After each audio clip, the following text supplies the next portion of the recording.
Norio, did I get that quite wrong, or did I do okay with that? Well, I think you did okay, except that I never, ever met this colonel in California. Okay. Only Anthony Sanchez, who says he met him in person. Okay. That was in 2010, in January.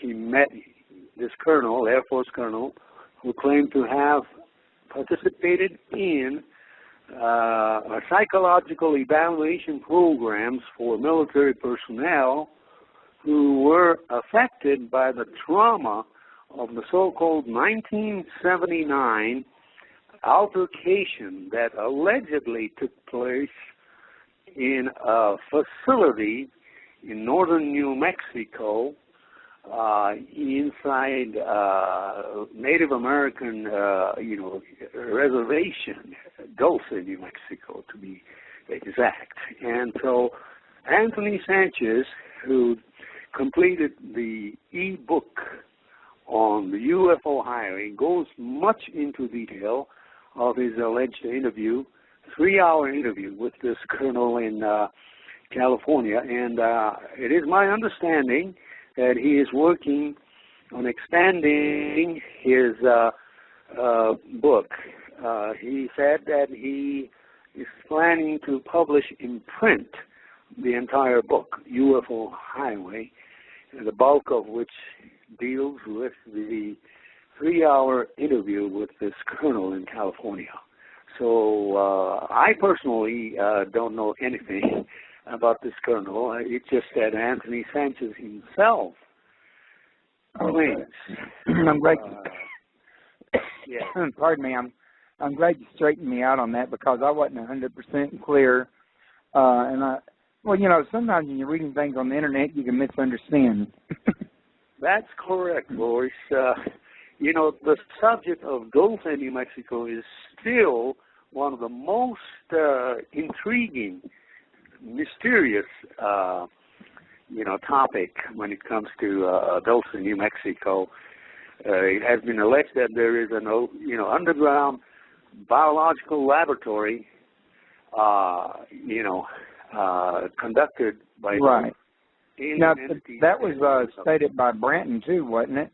That's right. Branton is the first one to compile tremendous, compilation of all the information that has been coming out in the past almost like 25 to 30 years about Dulce, New Mexico. And, it's still the big mystery. In fact, I was just there in Dulce about 3.5 weeks ago.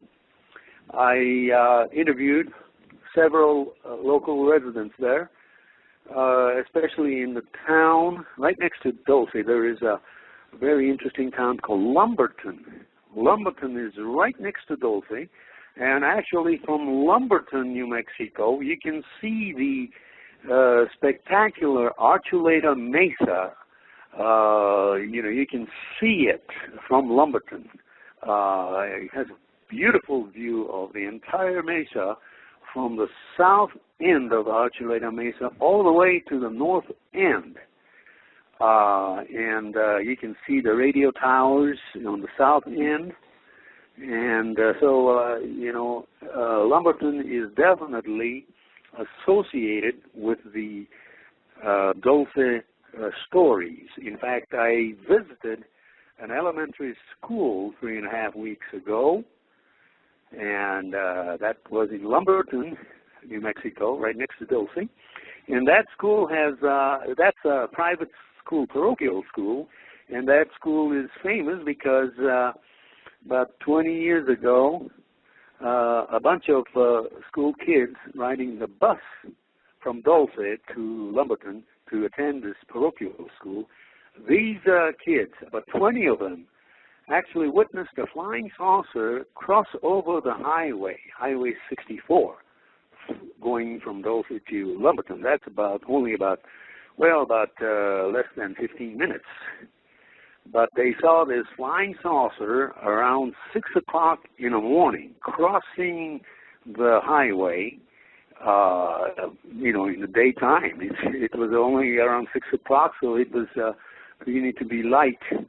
And they could clearly see the flying saucers with a dome crossing just over the highway, just altitude of only about, just 100 feet or something.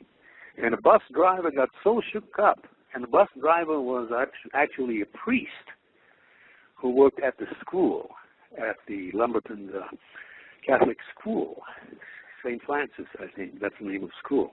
But anyway, 20 students witnessed one day, about 20 years ago, and one of the students now later became an owner of the largest ranch in Dulce.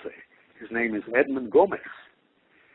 In fact, his whole family has suffered tremendous financial loss from the loss of at least 17 cows in his ranches. He had several ranches. There's a lot of cattle mutilation going on out there. That's right. It all started around 1975 and lasted till about 1985, and it's still, it's still kept in mystery, no solution.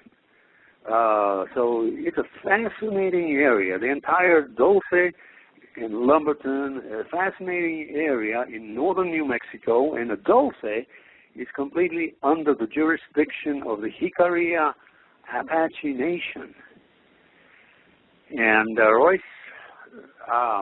what's fascinating about this entire area in northern New Mexico is that in 1967, the United States government exploded an atomic device just about 20 miles southwest of Dulce, about a mile and a half deep underground. Wow. Right next to the Jicarilla Apache Reservation. And it was called the 1967 Project Gas Buggy Experiment, conducted by the Atomic Energy Commission. And the superficial reason at that time, they said, it was because they wanted to ease the flow of natural gas that had been entrapped in hard, solid rock deep inside. And they wanted to ease the flow of natural gas so the locals can benefit from the natural gas. But that was the superficial reason. I think there was probably other deep strange reasons for exploding an atomic device. This is the only second time. That sounds to me like a pretty drastic measure to take for that kind of purpose, isn't it? I'm sorry to interrupt you, by the way. Measure. No, it was a drastic measure, Royce. In fact, the U.S. government in 1967, in December, just a week before they did the experiment, the U.S. government went to Dulce and visited also Farmington, which is about 75 miles away west, and Aztec and other communities, telling the people that they may experience a series of earthquakes in December because the U.S. was ready to explode an atomic device underground.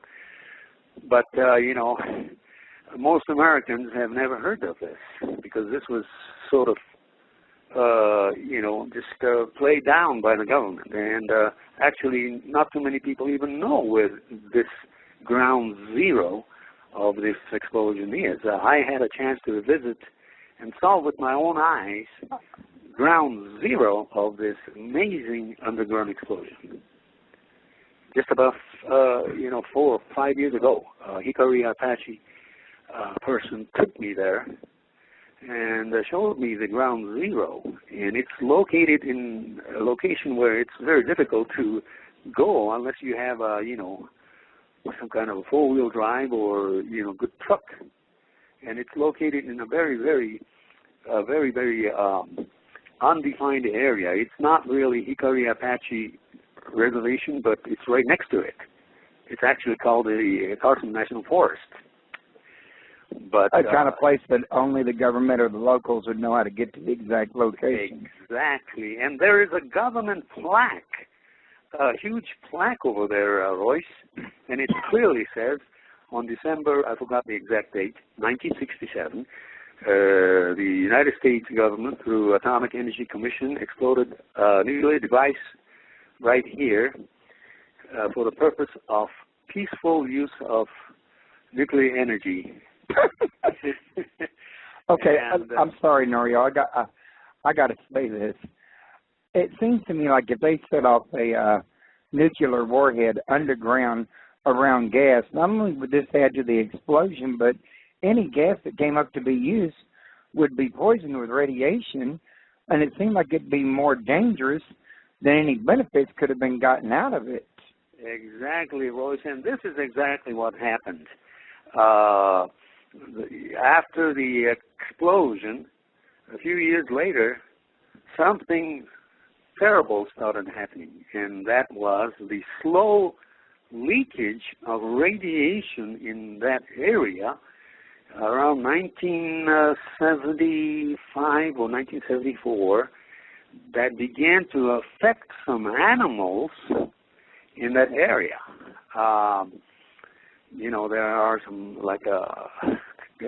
cattle in that area, sheep, and other animals in that area, but it apparently began to, this radiation began to affect some of them, and the United States government began to monitor the radiation levels of some cows, some particular kind of cows in that area from around 1975. And I don't know how this is tied in with the so-called cattle mutilations and the appearances of strange military helicopters in that area from around 1975. I don't know exactly how this is all related. Maybe there is some connection. Maybe there isn't. But, I'm telling you, Royce, that Dulce, New Mexico has a deep, covered secret. And the secret still is going on because the Dulce, town of Dulce, which has had a population of 4,600 in the 70s, but now it's gone to 2,600. And there has been problem with women's fertility problems in that area.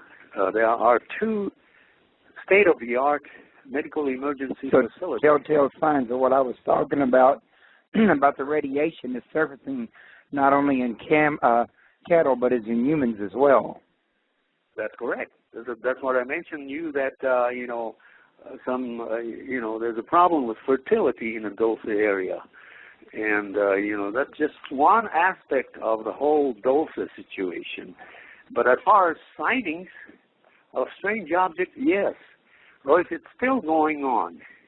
I was talking to the elementary school child, 6th grader, 3.5 weeks ago when I visited Lumberton, right next to Dulce.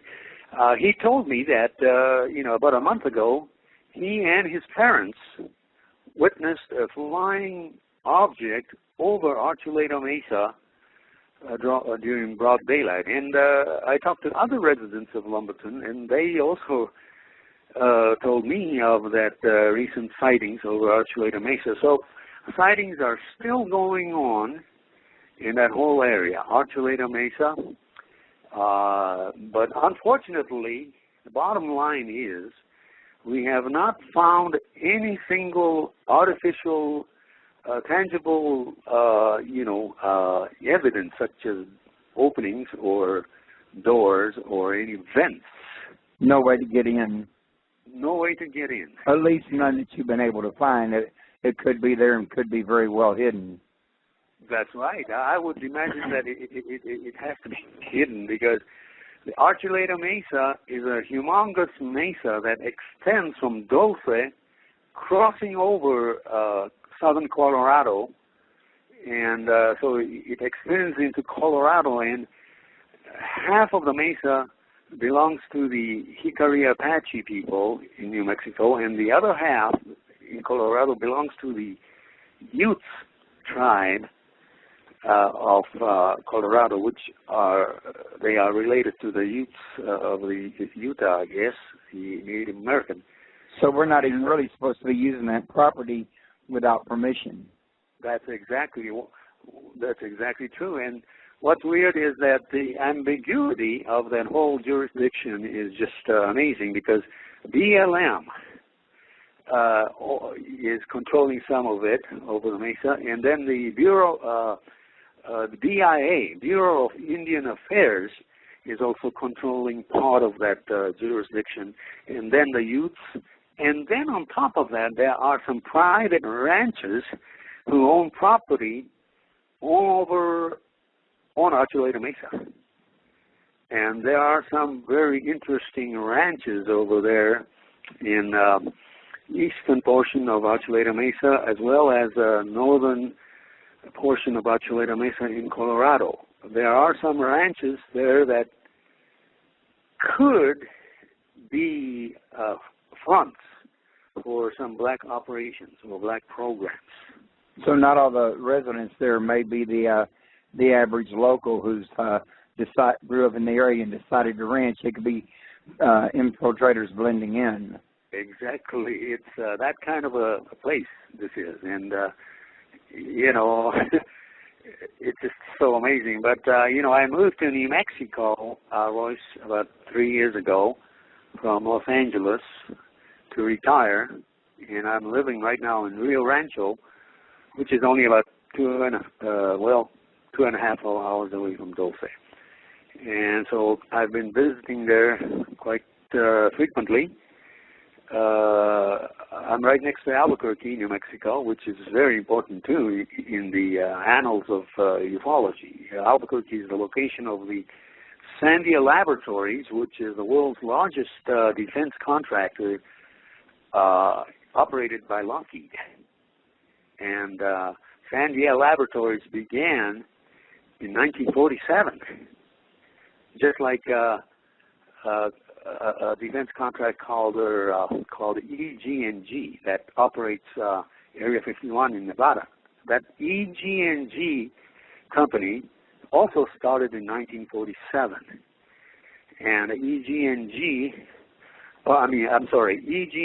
operated Area 51 for many years, since around 1951. Actually, the Area 51 in Nevada started officially in 1955, but already by 1951, somebody in the government, the CIA, and probably the Atomic Energy Commission, was already using an area just about northwest of Area 51 at that time for some kind of experiments that may have something to do with New Mexico's incident in 1947.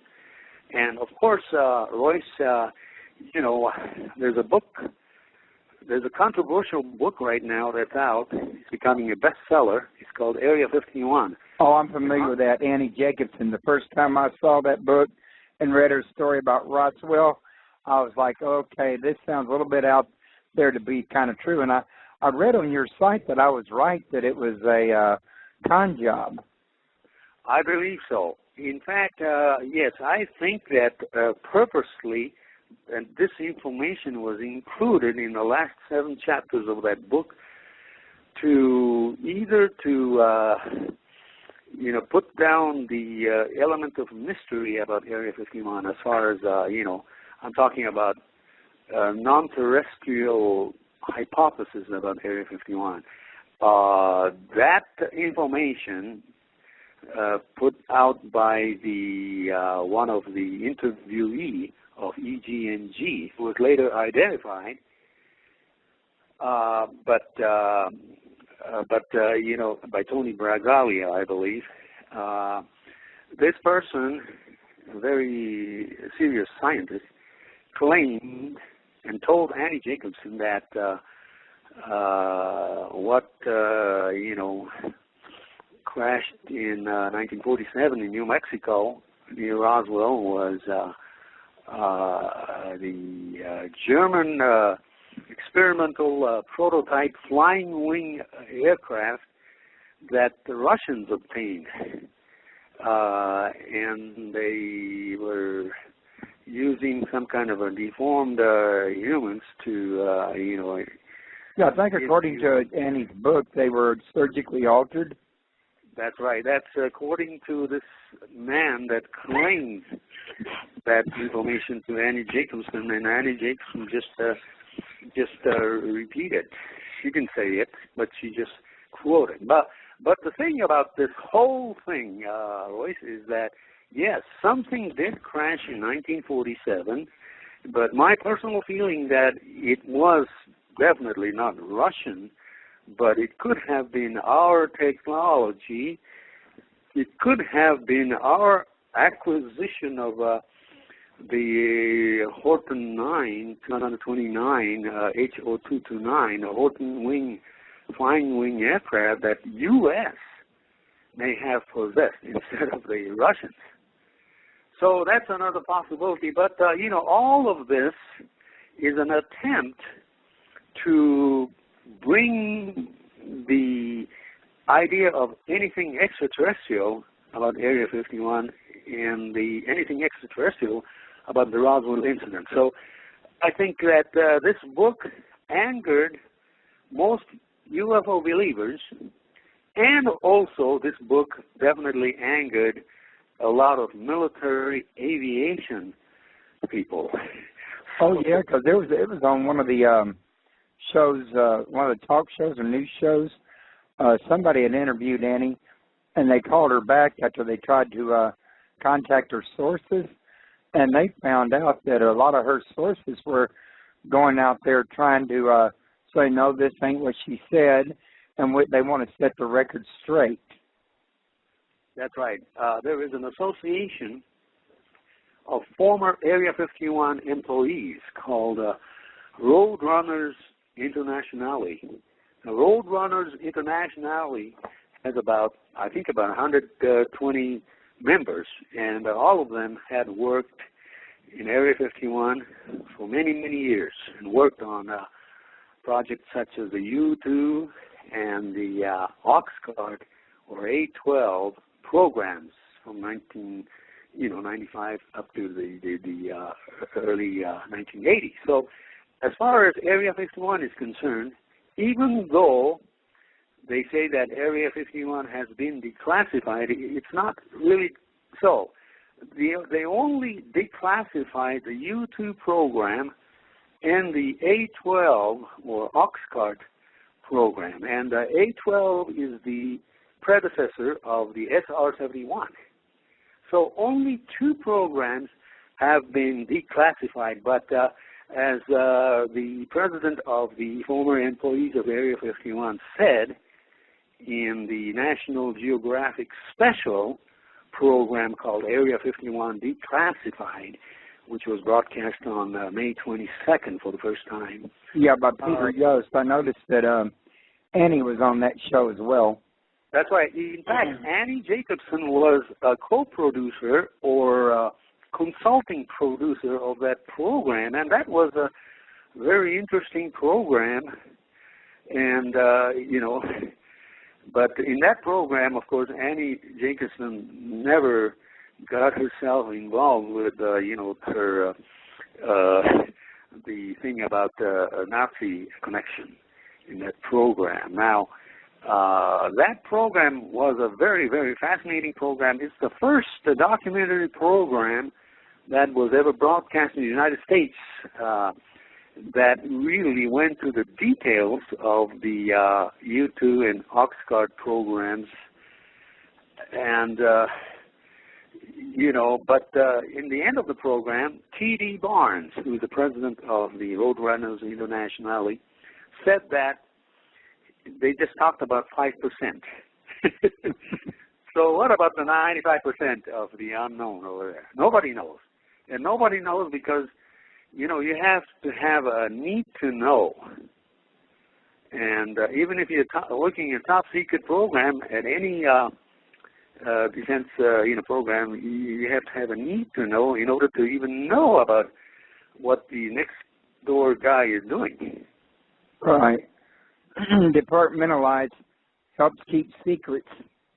Yes, and this is a very, very fascinating subject. And why this is all related is because Area 51's programs are still going on strong.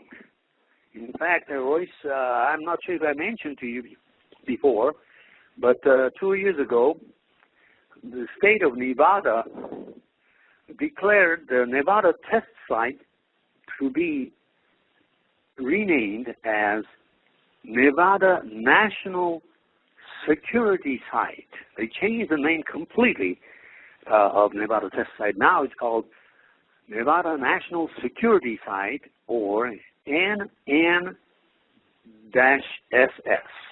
or simply N2-S2. That's the official name of Nevada test site now. And Area 51 is right next to it. What this means is that Area 51's ongoing programs can even expand into the western portion of Nevada National Security Site, because Area 51 is a humongous place, but still they need more room for more projects. And so they can extend out toward California. I don't think so, but I think they could extend a little bit west towards the National Security Site, because National Security Site now is a place where newer technologies are being developed to fight the so-called, I'm saying the word so-called war on terrorism, and they are experimenting on more new weapon systems. I get so tired of hearing that war on terror. I mean, I'm as against terrorism as the next guy, but come on, they've really gotten to be, I think, a front to justify everything that they think they want to do on all kinds of blanket issues. Exactly, you're absolutely right. So this is all happening, Area 51, the programs are going on, and we have no idea what the real truth and what the secret programs now at Area 51 are all about. And I think this has something to do with other locations, such as Dugway Proving Grounds in Utah, and of course New Mexico's various facilities, such as White Sands Missile Range, New Mexico's Sandia Laboratories, and the Los Alamos National Laboratories. There are lots and lots of deep black projects, I believe, going on in the name of war against terrorism. And so what I fear most is the unchecked development and testing of these weapon systems and its impact on environment. This is a big issue because it could affect our health if these programs go on unchecked. Well, at least they're checking it, which is, some comfort given the danger at hand. One thing I was wondering, though, is any of these places you're talking about, including Dulce, because I'm not very good with geography, is any of it anywhere near the Mojave Desert? Well, actually, the Mojave Desert is basically in California. Now, between California and Nevada, and also Arizona, part of it is there's a humongous desert called the Mojave Desert. And in the California section of the Mojave Desert, there are secret aerospace facilities surrounding Edwards Air Force Base in California. And they have been conducting, new kind of radar experiments and radar cross-section and all kinds of new radar systems. Many of these contractors, like Northrop Grumman and Lockheed and Boeing and General Atomics, and all these companies have been conducting covert programs that deal with remotely controlled platforms such as UAVs and UCAVs, but also new generations of stealth programs and new generations of other drones and plus more. And so this is all kind of a very, very highly complex picture, And what's involved in all of this is the cover story that the Defense Department has been propagating, and that is the cover story that deals with alien issues.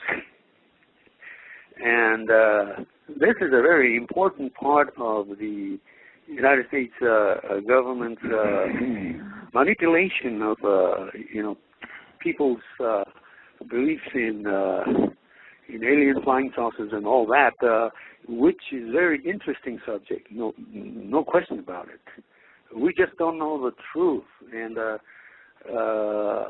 let me explain to you, Royce, that I've been involved in this ufology for about 55 years already, and I still have no idea what these flying saucers or these UFOs or this speculation about aliens.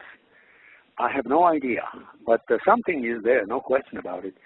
And the government has manipulated these beliefs, while at the same time, I believe that they are also perplexed about the strange behavioral patterns of these objects that they have witnessed and are still witnessing. Well, I know that I've heard before that they're very perplexed, and I've heard from people like, don't quote me, but I want to say Dennis Palfazer, when he's been on my show, has mentioned that they don't like to talk about these things because they can't identify them themselves, and that's a pretty scary thing if they can't identify it. Exactly. Well, there's so many things that we don't know. And so many things that are actually happening. There's lots of sightings going around in the world. With the profusion of cell phones, actually there are so many footages of strange things in the sky taken by cell phones and globally. So it's very interesting. Of course, many of them could be CGI and other things, but it's a fact that more and more people are looking at footages being taken by regular people, and something could be happening. I can't vouch that these are alien craft, but something is happening, and as we go into this year, 2011 already, there have been so many incidents already in the past 6 months that very, very strange. I posted a picture of what could appear to be a flying saucer taken during broad daylight in Dulce on March 1st of this year by a Dulce resident by the name of Dorian Vigil. And he sent me it, and I posted it on my website once, on Facebook. But, there are a lot of things going on. We don't really know the truth, but I feel somehow, Royce, that as we go into next year, we could even be facing more interesting things. Look at the amazing weather patterns that are going on right now. I mean, I grew up right here in Houston, Texas, and back then when I was a kid, we didn't hear about near as many catastrophic weather events as we've been hearing about on the news in just the last 2 or 3 years. Exactly. Look at all these, tornadoes in Massachusetts as well, and not to mention the ones in Joplin, Missouri, just this last week. Oh, that was just amazing. It's a definite aberration of weather throughout the world, in fact. And this is just 2011. And, things could affect us. In fact, today, the skies of Albuquerque, New Mexico is just, it's eerie because we're looking at, the ash-filled smoke just descending on Albuquerque. In fact, you couldn't see the sun too well today. And for the past 5 days, Albuquerque has been covered with smoke from the massive wildfire that started in southeastern Arizona, and it's spreading. The smoke cloud is spreading to New Mexico and then to Colorado and all the way, and it's creating a hazard, especially those who have breathing problems. This is just a wildfire, but, it's just things like this could add to the already aberrant weather patterns. And that fire could be attributed to the heat wave. Heat wave, yes. Plus, the volcanic eruptions that are taking place in other countries. In Japan, there has been a couple of volcanic eruptions around the time of the earthquake in March. And yesterday, there was a volcanic eruption in Chile, in South America, and all these volcanic eruptions are creating forth, ashes around the world, and further affecting the weather patterns somehow. And I think it's a very, very noteworthy thing. I'm not saying that we're going to see something spectacular, like next year. Is it going to be some kind of a catastrophic, Armageddon type situation coming up next year? Nobody knows. But I'm just looking at the overall change in weather patterns, and then, of course, the sighting of UFOs associated with it. So, we just don't know. But the rumors of the Dulce base and the rumors of the Area 51 and the rumors of underground bases in the United States keep going on. And as well as rumors of Mount Shasta and... Oh, yeah, that's right. So who knows? Who knows what this all means? But living in Albuquerque, New Mexico, I could tell you that, yes, there's something going on. At Holloman Air Force Base, of course, they're working on the most recent developments of directed energy weapons programs. Microwave, laser weapons, these are all being tested right now in southern White Sands Missile Range near Holloman Air Force Base. And Sandia Laboratories in Albuquerque, they're working on many new programs that deal with, unmanned aerial vehicles. Sandia Laboratories is the main contractor at Area 52 in Nevada, which is near Tonopah, Nevada, where the original stealth programs existed. I never knew there was an Area 52 till you just said it. Yes, Area 52 has now been confirmed as part of Tonopah test site. And in fact, the new book Area 51 by Andy Jacobson describes Area 52, and it was confirmed by George Knapp of KLOS TV in Nevada. He came out last year revealing that part of the Tonopah test range is called Area 52. And so, some of these things are coming out, and this is all related, I think. It's no question in my mind. We talk about rumors about underground tunnels, and that's a popular subject when it comes to Dulce underground base. The rumors that there are underground tunnels connecting Dulce all the way to Los Alamos National Laboratory, and then from Dulce to even to other parts of the Southwest, like Edwards Air Force Base, or even to Area 51. Are they simply wild rumors, or are there any,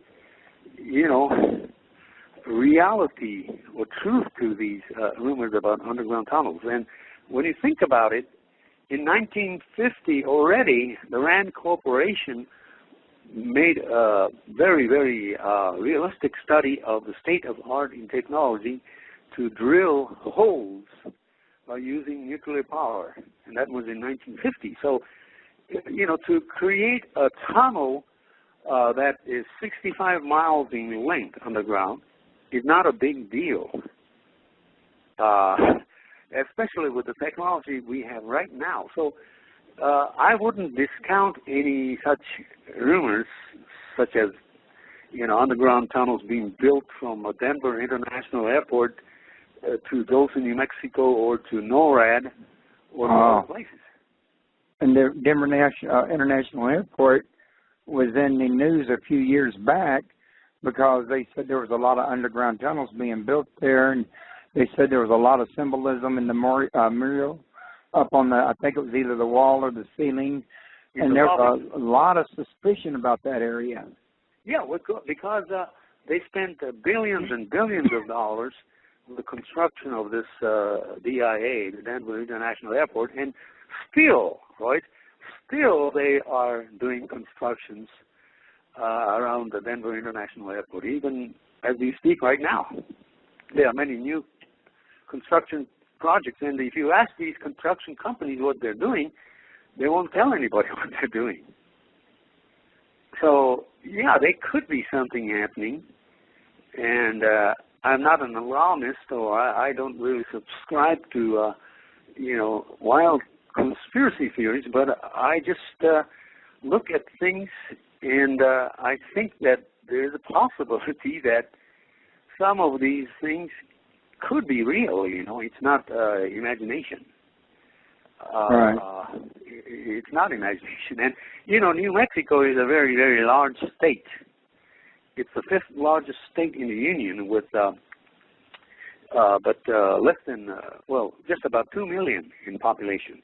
The entire state of New Mexico is just 2 million. That's less than Los Angeles. And it's a humongous state, so they have plenty of room to conduct any kind of covert testing by using remote areas and also Indian reservation areas. So anything is possible here. Sorry, I didn't mean to step on you on that one, but we've been going like 45 minutes. During all that time, I have failed to mention your blog at www.noriohayakawa2012.blogspot.com, and that's spelled NORIOHAYAKAWA 2012.blogspot.com. And I think you folks might want to pay his blog a visit. He's had it up there for long enough to get some articles on there that I think y'all be interested in. Yes, I have some great articles about Dulce and the initial personalities that brought up the Dulce information, beginning with Jason Bishop and Tal Levesque and Paul Benowitz, and all these personalities. I have about 12 personalities that were initially involved in the Dulce rumors. I have that information on my site, and then I have a very interesting information about the actual testimony of Dulce residents talking about their encounters. And so it's interesting. And Dulce is very fascinating because that's where not only flying objects are claimed to be flying, but people have continuously reported from time to time, the so-called Bigfoot.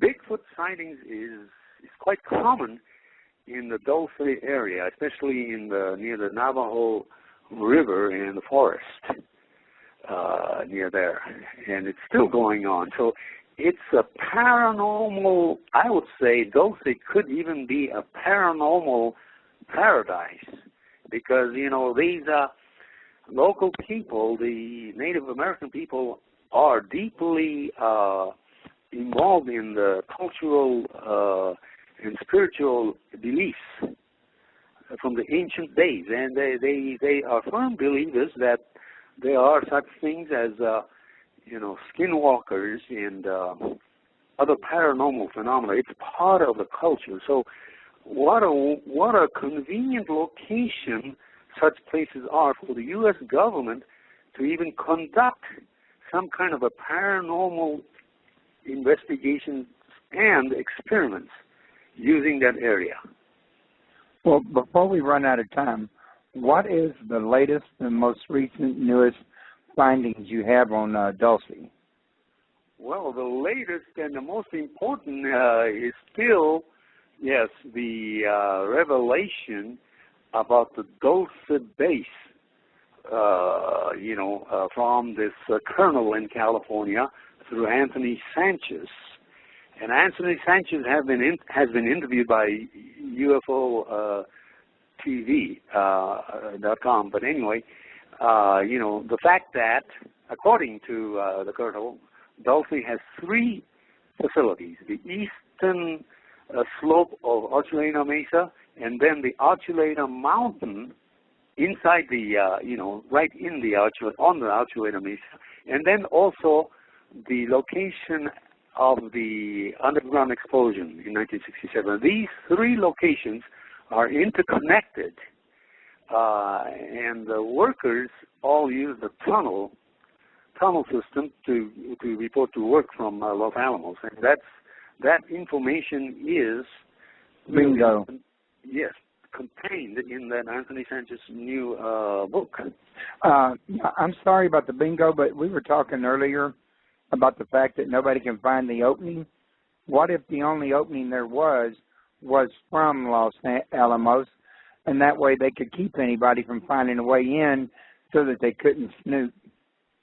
Exactly. You hit the nail in the right place. Which would mean that there has to be something you would think to hide, or why fix it up that way? That's right. In Los Alamos there are at least 45 technical areas, all interconnected with their own tunnel system, in Los Alamos. So I think it's very possible, and the colonel himself claims that there is a main shuttle that goes from Los Alamos, one of the technical areas, that connects with the Stoop shuttle all the way to Dulce. And as far as vents are concerned about the Archuleta Mesa, you don't have to have a huge opening vent in that area. Vents can be placed any other area besides Archuleta Mesa, in maybe a non-conspicuous place, like that could be camouflaged as a natural opening or something. So vents, people get hung up on where are the vents, but you don't have to have a visible vent to operate an underground facility. It could be located another place through tubes. Right. Now, that makes a lot of sense. And what that really brings to mind with me is over the years, I've seen many, many websites, and I think Richard Hoagland's is amongst them, that has pictures of tubes on Mars, making you wonder if something similar could have taken place there in ancient times. Exactly. Anything is possible. That's what I'm saying, yes. In fact, just about two days ago, a California man was looking at a Google Mars, and he came up with this picture of what looks like a structure on Mars, and it's creating a controversy right now. If you go to the Google News and type in the Mars structure, you can get all the information. But, things like this seem to be coming out slowly. We don't know the truth about it. It could be a computer glitch. But there are many locations, even by looking at Google Earth. For example, if you look at Google Earth and look at Archuleta Mesa, north of Dulce, there is a very curious spot that looks like an opening or some kind of a hole with a bunch of straight beams. It could be lumber or just it's straight beams, many of them, and they are long, like 80 foot, 100 feet long. And so if you look at Google Earth, you can definitely come up with some interesting places. So I encourage those who have, access to Google Earth just to look around, check around, Area 51. There are many, many new buildings that you can see. So that's my encouragement to those who are interested in this kind of thing, just to look out for any kind of new information. There's constantly new information coming out on all of this. So, I've been doing it this for over 55 years, as I said, but I have yet to come up with a solid proof of anything. But there's so many circumstantial evidences that seem to point out that perhaps there's something to the UFO phenomenon, as well as the government's cover-up of this phenomenon. For whatever reason, I don't know. Well, I'm sorry, I didn't mean to step on you again. I've been doing that a lot.